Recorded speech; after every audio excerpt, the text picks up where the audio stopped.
Now, fellow Kenyans, truth of the matter is this: I've been in this space for a very long time. The space of journalism.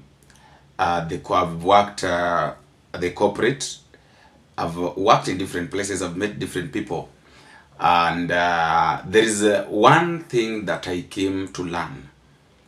I learned that you can't bring someone down, especially somebody who is meant to be great.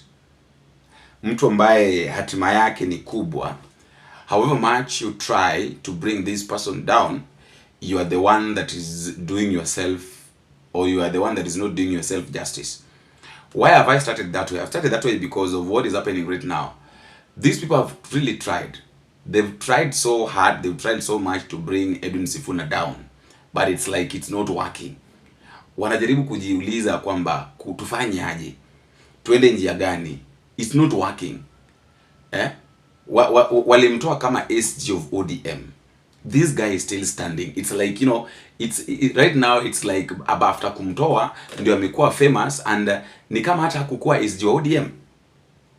Aya, kutoka hapo right now wametoa Edwin Sifuna kuwa minority leader kwa Senate.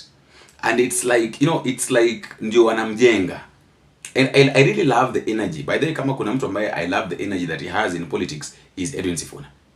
Yani ni mtu ambaye he doesn't know how to back off. In fact, wakati mnajaribu mnadhania kwamba mnampeleka chini, hapo ndipo ana gain momentum. Throw stones. But these days they come in uniform. There's no shame at all, Honorable Speaker. No shame. They come in full uniform, they ride along with the goons, they throw stones themselves. And then you say you have a country because you have built a stadium and named it after Raila. We will say, no, Bwana, this is not the country we want to live in. We have to rescue our country. We have a software problem in this country. We cannot continue to live like this. When are those children in Tiati ever going to see a bright future, Honorable Speaker? If I have grown up all these years hearing about disarmament in Tiati constituency, and up to today it continues to happen. So I don't know what else these people can take. I think there's a Bible verse, Honorable Speaker. It is Jesus who said, when somebody takes your coat, give them even the shirt. Give them even the shirt. I want them to come for my shirt. I am prepared, Honorable Speaker. I take this opportunity to very humbly thank the leadership and the members of the minority side for the cooperation that they've given me. Even the majority side, for the cooperation that they've shown me in the time that I have been Deputy Whip. I congratulate my young brother, the Honorable Senator from Migori, for his new role. You remember, Senator Eddie, how many times I have called you as your whip so that you give us quorum. I am happy that that is now going to be your job, to look for quorum in this house so that we can transact business. I thank you, Honorable Speaker. Senator Cheranke. Let me make a comment on the statement by the former SG of ODM and immediate former Deputy Minority Whip of the House.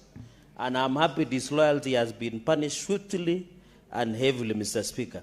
Let me make the following comments. Senator One, Fernandez. Mr. Speaker. Senator Fernandez.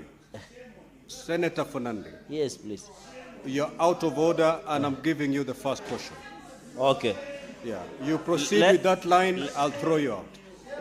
Let me, Mr. Speaker, you know, we are used to such noise. Mr. Speaker, I am this Jaramogi Oginga Odinga Hospital, first we must congratulate the government for elevating, Mr. Speaker, in that region. And the Senator of Kisumu expressed happiness. And the people like Eddie Waira congratulate, this is the first fruit of broad-based government. Mr. Speaker, Moi Teaching and Referral Hospital was overwhelmed. KNH was overwhelmed, Mr. Speaker. And I'm happy in this financial year of 2026-2027, 3.93 billion has been allocated to elevation of Jaramogi Oginga Odinga Hospital, which was formerly known as Russia. Mr. Speaker, it is not rocket science that President William Ruto is the one elevating. We have had 4 presidents. Where were they? But since these gentlemen want to play politics, we'll play when time comes up, Mr. Speaker. And I'm happy the maker of the statement is now a proper backbencher. These are the questions that you should ask government, and it is welcome, Mr. Speaker. So, Mr. Speaker, I agree there could be challenges in the health sector, Mr. Speaker. Even here in Nairobi, most of the facilities run by county government are doing badly. But the Nairobi senator rather oversight the national government over his primary role of oversighting county government. So you go to Mbagathi, it's not a going concern. Go to City Mortuary, the bodies are smelling, Mr. Speaker. We must tell truth, not only to power, but people who should do oversight, Mr. Speaker. And therefore, this matter of Jaramogi Oginga Odinga Hospital, I want to ask this, my law lecturer, Senator Professor Tom Ojenda, through you, Mr. Speaker, that they have opportunity to continue lobby and ensure this hospital is properly elevated. Because, Mr. Speaker, from Nandi County, the border of Nandi County to Kisumu is less than 30 to 40 minutes. So it is also in our interest as Nandi County to ensure that we have access, unlimited access to Jaramogi Oginga Odinga, Mr. Speaker. And I'm embarrassed today that one of us is suggesting that since Jaramogi Oginga Odinga Hospital is in Luo Nyanza, that somebody from that region should run it, Mr. Speaker. That is shame. These are the same people who are calling out tribalism, yet they come to the floor of the House, Mr. Speaker, and tell us, since MTRH, Sijui KNH, Mr. Speaker, they should run from those regions. They should be embarrassed. Order. And you know, now this is the advantage of doing something, knowing very well that you have the backup of people. You don't depend on anybody. Now, this one now is what is known as now independent. This guy really depends on Kenyans. He knows very well that I've done nothing wrong, and I know very well that I have people that are backing me up. This is one of the best things. Like, but if there is a politician that is going to enjoy in this space, let me just say the truth. Hata wewe mwenyewe unajua kama kuna mwanasiasa ambaye anaenda kuenjoy kwa hii space ni Sifuna. Because it doesn't depend on the states, I depend kwa party, I depend kwa mtu yote. Yeye ni yeye. In fact, you even remember when Raila Odinga was alive, Edwin Sifuna used to say that mimi siwezi nika support William Ruto na Raila amekaa hapo. That one could just send a signal and tell you that this man is not depending on anybody. Yes, he knows very well that Raila ni babake wa siasa, lakini he doesn't depend on Raila Odinga to be famous. And that is what has made Edwin Sifuna to stand. Achana na watu wengine. These people have been depending on Raila Odinga, That's why they're looking for another person to clinch on. That is why they have to do things that they're being told by William Ruto to do. Even these, hata hii kutolewa withdrawal of Edwin Sifuna as a minority leader pale Senate, imesababishwa tu na William Ruto. Okiya Omtata said this yesterday. Okiya Omtata, Senator of Kisii, they said this, that hii mambo na Tabitha ya kwamba hii mambo yote ilipangwa na William Ruto. For those who want to know, this is the message that was sent. The message is very clear here. It reads, "Dear Senator, it was sent to my phone at 17:45 hours. It says, Dear Senators, I wish to inform you and invite you to our PG as senators at 7:30 p.m. today, the 15th, at my office in the Senate.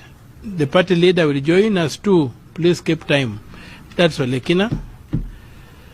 Muma says, please share the agenda.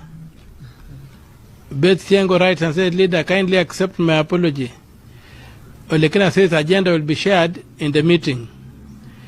Sifuna writes to Olekina, what is so urgent that it cannot wait for tomorrow?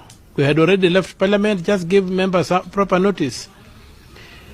Christopher Sige writes, you can only be told once you are in the meeting, secret society style.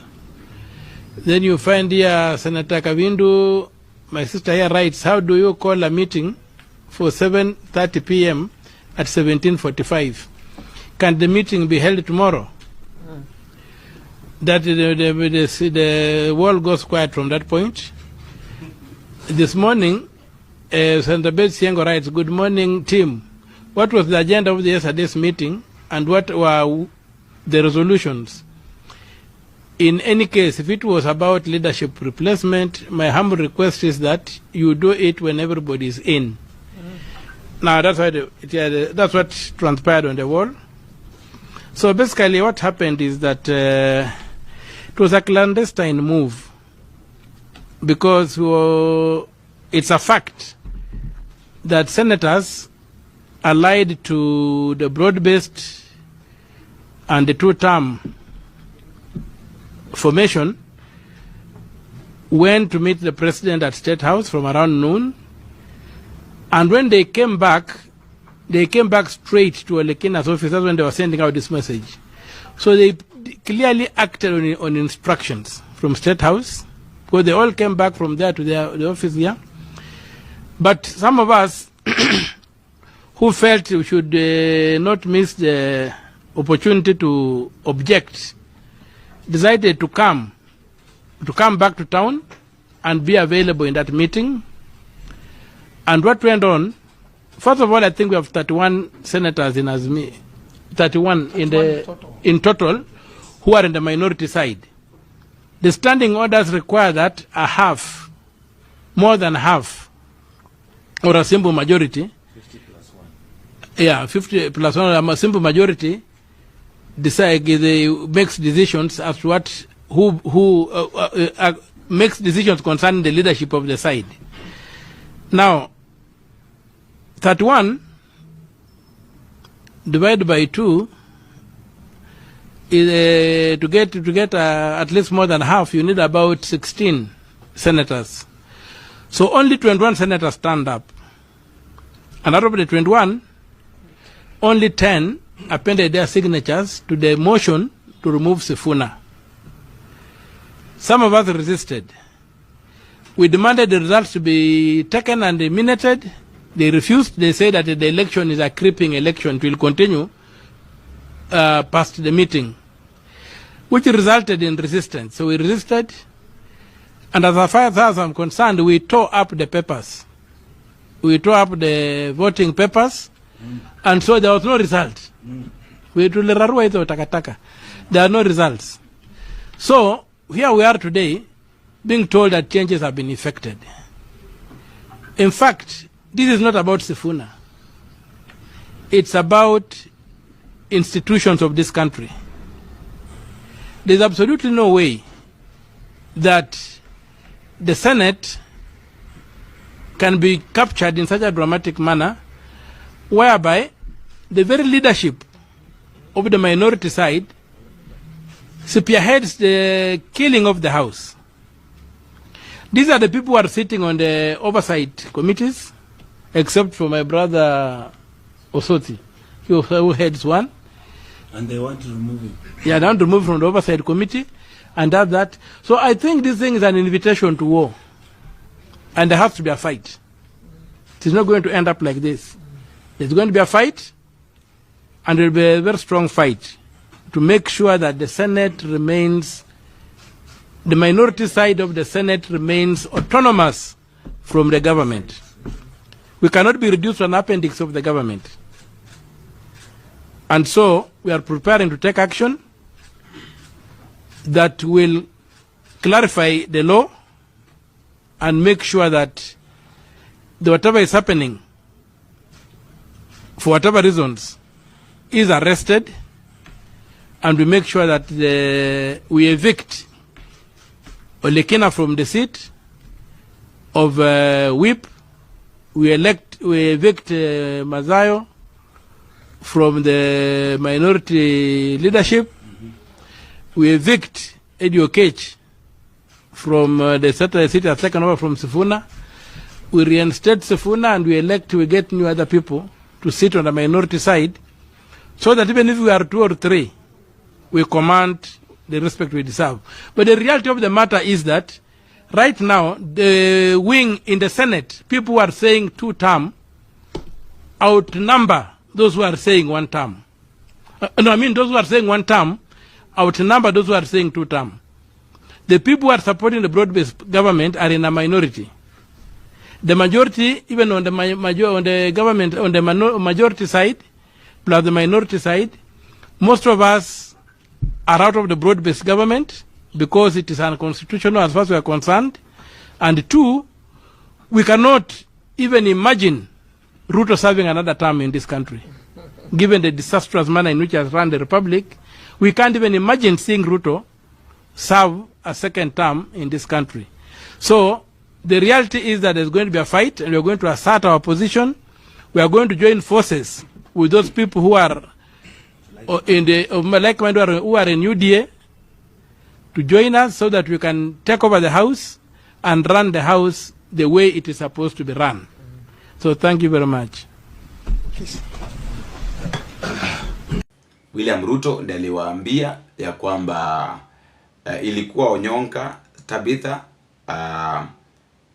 na Omtata na wale wengine, ya kwamba hii mambo yote ilipangwa State House, au akaambiwa kwamba tunataka sasa mtoe Edwin Sifuna au atoke asikue minority whip, wamreplace na Eddie. Of course we can't question why they've done that, but this is something that ilikuwa inaenda kufanyika automatically. It is very much shameful that these people can really do this thing because they're being directed to do it. Now, I want you to listen to Edwin Sifuna, the way he's speaking. This one tells you that this man knows his worth, and as a human being, as a man, it is good to know your worth. Usiwahi tegemea wanadamu. You just know your worth. Know that mimi ni mtu wa aina fulani. Hiyo tu. By the way, kama kuna kitu kitakusaidia ni hicho. Just know your worth and know who you are. That's all. Usiangalie mambo mingi, usiangalie mara hii. Know your worth. After knowing your worth, everything will work. By the way, kila kitu kitakuwa sawa kwako kabisa. Hiyo tu peke yake. Now, that is Edwin Sifuna. Okiya Omtata explained how this thing happened. But before we reach that one of Okiya Omtata, Aido Odinga was speaking, and Aido Odinga spoke about, hao watu wamekuwa spread rumors ya kwamba Orengo anachukiwa na Aido Odinga with Odinga's family, mara sijui nini, it was the greatest enemy of Raila Odinga. Mama Aido Odinga is saying this, that Orengo is a great confidant of Raila Odinga's family, and had always walked through the trenches together. Raila never told me that he hated Orengo, as some people are saying in the streets. Gladys Wanga, Peter Kaluma, Oburu Odinga, so on and so forth.